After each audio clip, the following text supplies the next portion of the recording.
indaba umlobo ongathimanga ngoba amakhulu umlobo ongathimanga kwasuka lesikhathini selembe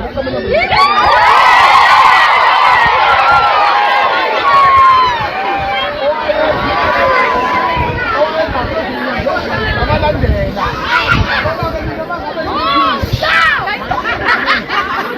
kanjani manini mangaba ngithi ngiyanezo kuyinkosi yohlanga yabona ke inkosi yohlanga inkosi yoswela uswela uqhamuka entweni efana nelokunjalo nephathana yakhe niya uswela lokunjalo ngakho la sizabaswela asekhona namanje kodwa asekhasi into eyenzeka mangabe kunombango wokuthi ubani ofanele ukudla baye bebefumbathiswa uswele ngoba inhlamvu yoswele iqine kakhulu kodwa le ozothi uma bevula izandla kanye kanye utholakala siqhumile uyena okhonjwe ngamathongo kuba aphansi uma kunombango wobukhosi ey'ndaweni ngakho-ke masithi uyamemeza kanjani uyinkosi yohlanga mina nithi mina uyinkosi yohlanga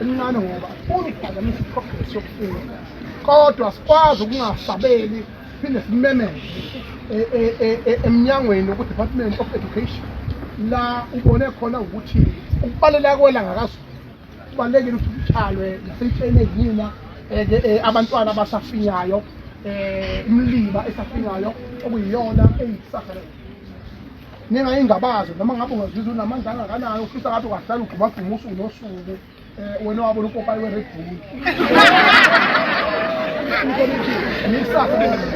the Department of Education gave an opportunity to all KZN students and schools ukuthi kwenziwe iqiniseko sokuthi namhlanje kuyavunulwa ey'koleni ukuhlonipha nokwemukela ilanga elisha kwaZulu. Ngiyakuzwa mfana?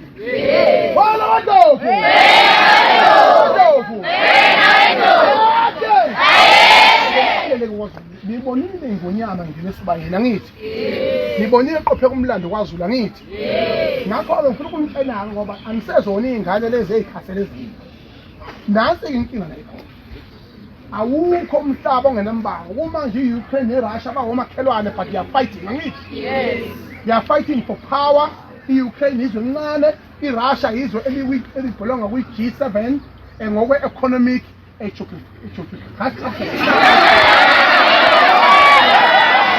manje kodwa ngokwezikhali emhlabeni jikelele niyayazi ngoba niyifunda msesikole ngokwezikhali izwe elihamba phambili i-America ulandele i-China kanye ne-Russia i-Russia ikwi-top 3 if not number 2 if number 3 kodwa ngokwe-command because ino-president onjengoPutin one-force okwazi decisive ongeyona over-consulting president.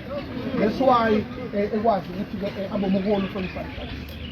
So-ke njengamanje endlunkulu kune-crisis yokuthi kune-debate yokuthi ubani ofanele ahole kanjani lezo zinto lezo zokwi-social media niyakwazi ukuyibona nabafundi kufanele lo mlando niwazi ukuthi kuyenzeka into njengaleyo njengoba kade bebanga nalapha kwipolitiki bebanga zonke indawo. Kufanele aziwe ukuthi ngokohlelo lukahulumeni nangokomlando sekuqaphele ngisho ingane ekhasayo yokuthi isilo esikhona njengamanje kwazi sinye King Misuzulu Kazwelithini. Bayade! Bayade! Ali ukuba ne-conflict kwaZulu aqala ukuba ney'nkinga ey'ningi umlando iphutha esingalenza njengabantu bakwaZulu ukuthi sibe divided siye la ukumuzi ongenazo inkinga zawo asibalinde balungise inkinga zabo njengomndeni kodwa umhlaba kanye neNingizimu Afrika kanye nopresident uqobo usekwazile ukukhipha isitifiketi esishoyo ukuthi cha uking wakwaZulu Natal emveni kukaKing Kazwelithini kaBhekuzulu uking Misuzulu Kazwelithini. You can't differ with the protocol of the government and the culture of uhulumeni. Njengoba nina esikoleni faka uthayi ngilandela umthetho angithi? Yes. Umthetho sisekelo-ke usuvumile ukuthi sichaba kwethu isiyo sinye kwaZulu. Ngicela singadideki mabandla kaMthwala kaZulu. Ngiyayithi yingakho-ke namhlanje sivunule ezikoleni sikwazi ukuthi simukele ukuthi bakwethu namhlanje usuku lokurevive kwaZulu. UZulu lelekile yekala amajaha sebengalile yekaluke lokufunda ngoba umkhathi njengoba emelapha nje umele ukabangela lekusasa lethu. Can you imagine being bad for your own future? Can you imagine being uthandaza uncenga lekusasa lakho? Umzali wakho, the majority of people, their parents die along the way, not even seeing the success of their kids. But the result that I brought you on earth, ngilethe emhlabeni okusho ukuthi umsebenzi wami ngakondla ngakukhulisa wazafika la ufunda khona. Into engiyifunayo mina ukuthi-ke you must live the legacy and you must live your own life. Uncenga kanjani uncenga lekusasa lakho uncenga lempilo yakho.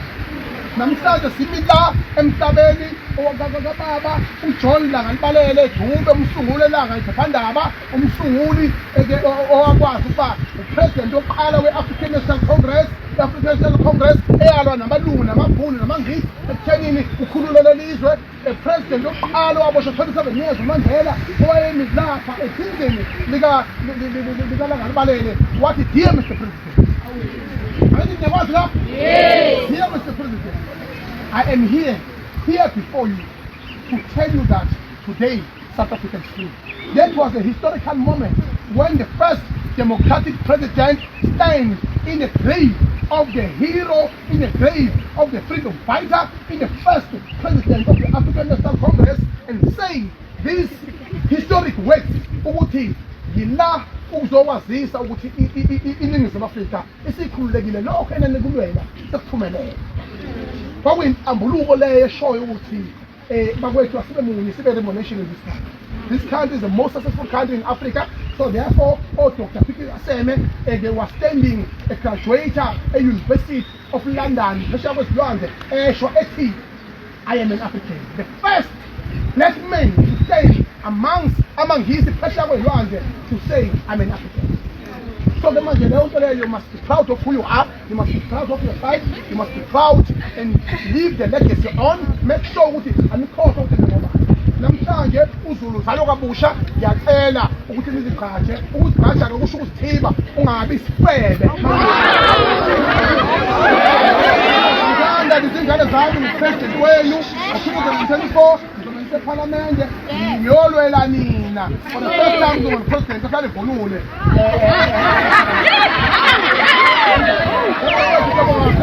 Ngiyacela ukuthi nizihloniphe nilalela abaholi benu nilalela umkhakhwa njengamanje. Can you imagine ukuthi a highly educated man evunule kanje ngoba ngesikhathi osibotshwayo yanafa yonke lento yethu kwaze kwasungulwa ngisho indlela yokucolonizer entsha ekuyiyona ekuyireligion yokuthi thina sazi ukuthi uNkulunkulu phesheya iculture right yaphesheya.